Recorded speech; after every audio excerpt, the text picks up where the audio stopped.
Olá, bem-vindos a mais uma aula de ciências. Eu sou a professora Jéssica e na aula de hoje nós veremos sobre drogas, sua classificação e quais são os seus efeitos no organismo.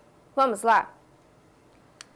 Então, para a gente começar, nós vamos ter primeiro aí a definição do que são drogas. Quando a gente fala sobre drogas, nós estamos falando de substâncias que não são produzidas pelo corpo. E essas drogas, esses tipos de substância, podem ser medicamentos prescritos por profissionais de saúde para tratar doenças, como podem ser também aquelas classificadas como ilícitas, ou seja, aquelas que são consideradas ilegais.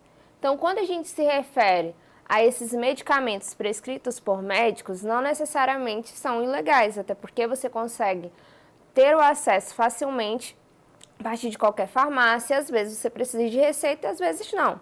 Então aí a gente já entra um pouquinho até num assunto que eu disse que nós abordaremos, que seria a respeito da classificação.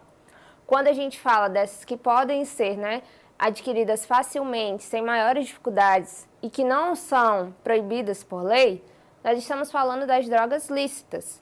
E já aquelas que são proibidas são as chamadas drogas ilícitas. Mais à frente a gente vai entender um pouquinho mais dessa classificação.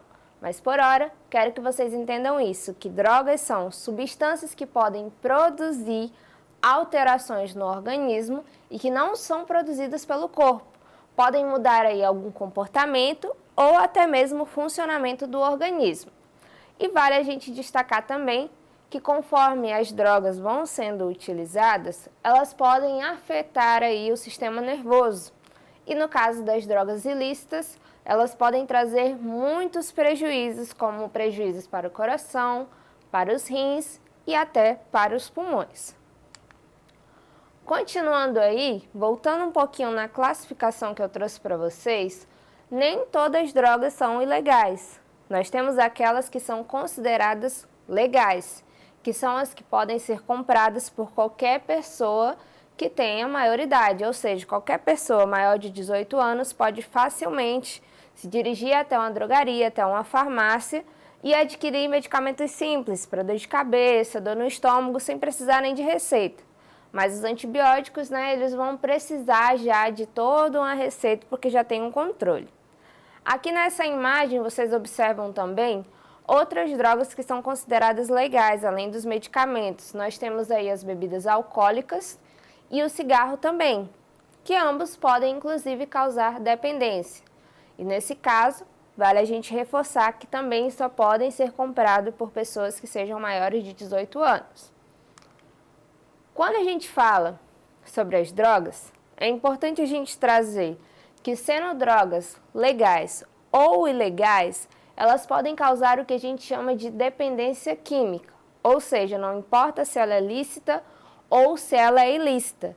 Dependendo de quanto você usa, dependendo da quantidade, isso pode fazer com que o usuário sinta a necessidade de fazer a utilização cada vez com mais frequência e às vezes também aumentando a quantidade para fazer algum efeito no corpo.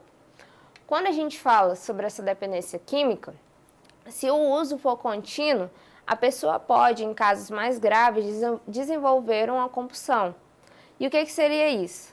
Nesse momento, a pessoa fica com o funcionamento do cérebro totalmente alterado e o usuário também passa a sentir aí uma necessidade involuntária e incontrolável de consumir a substância. Já já a gente vai ver o que essa dependência química pode produzir no corpo. E aqui a gente vai ver aí, além da classificação geral, que eu falei para vocês, que é a classificação das drogas lícitas, que são as drogas legais, e das drogas ilícitas, que são ilegais, nós temos a classificação das drogas dependendo do efeito que ela vai produzir no seu organismo. E aí a gente vai ver agora como é que elas podem ser chamadas e quais são as alterações que elas podem produzir no sistema nervoso humano, tá? Para começar, nós vamos ver aí sobre as drogas chamadas de drogas depressoras do sistema nervoso central. Que tipos de drogas são essas? São aquelas drogas que são substâncias que vão diminuir, vão reduzir a atividade do cérebro, ou seja, deprimem o seu funcionamento. E aí a pessoa vai ficar mais desligada, devagar, não vai conseguir se atentar a algumas coisas e vai demonstrar um certo desinteresse. Nesse caso, os exemplos que nós temos nas drogas depressoras são aí o álcool, os inalantes ou solventes, os ansiolíticos, os barbitúricos e os opiáceos. Então, essas drogas aí depressoras, como eu já falei, são aquelas que reduzem, que diminuem a atividade cerebral.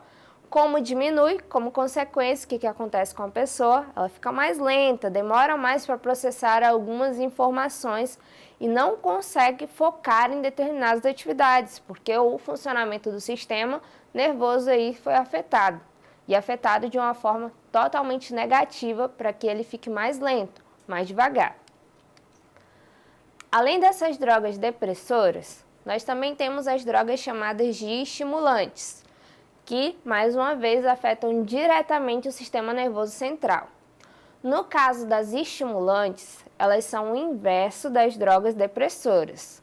Enquanto as depressoras diminuem, essas aqui, se elas estimulam, consequentemente, elas aumentam a atividade do cérebro, ou seja, vão estimular o funcionamento, fazendo com que a pessoa fique mais ligada, elétrica e até mesmo sem sono. Nesse caso, as substâncias que nós podemos citar como estimulantes do sistema nervoso central são as seguintes: cafeína, nicotina, anfetamina e cocaína. Então, reparem que dentro de cada grupo nós encontramos tantas lícitas quanto as ilícitas. Não precisa necessariamente ser um medicamento, ser uma bebida alcoólica ou ser uma droga ilegal. Algumas substâncias que a gente consome no nosso dia a dia, por produzirem alterações no nosso organismo, também entram nessa classificação, como é o caso da cafeína. Se você toma café em excesso, por exemplo, você vai sentir uma certa dificuldade em dormir. Por quê? Porque você induziu o seu cérebro a ficar mais elétrico, a ficar mais ligado. E aí, além dessas drogas que eu já citei para vocês, nós temos também aí, no caso, as drogas que são classificadas como perturbadores do sistema nervoso central. Nesse caso, são as substâncias que modificam a atividade do cérebro, ou seja, elas vão perturbar, vão distorcer o seu funcionamento e a pessoa vai ter uma visão deformada das coisas, tá? Às vezes pode ver coisas que estão nitidamente paradas, a pessoa vai ter a impressão que elas estão se movendo, ou vai ter, às vezes, a sensação de que está sendo perseguida ou algo do tipo. Nesse caso aí, nós podemos citar os medicamentos anticolinérgicos, também podemos citar maconha, cacto, cogumelo, êxtase e LSD. Ou seja, nesse caso, nós estamos falando de drogas que a pessoa vai ter uma outra percepção do que está acontecendo. Ao contrário das que eu já citei, que uma diminui a atividade, a outra aumenta. Essa daqui vai deturbar a realidade, a pessoa vai ter a impressão que está acontecendo outra coisa. E aí, continuando, a gente pode ver então, resumindo aí, que dependendo da atuação que a droga faz no cérebro, nós vamos ter esses três tipos.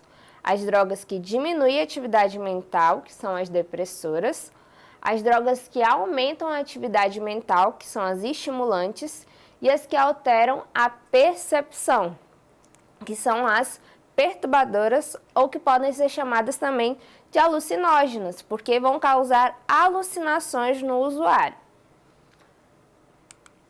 E quais são as consequências desse consumo no fim das contas, Entre as possíveis consequências, nós podemos destacar algumas situações. A pessoa pode, com o tempo, ter dependência física e psicológica.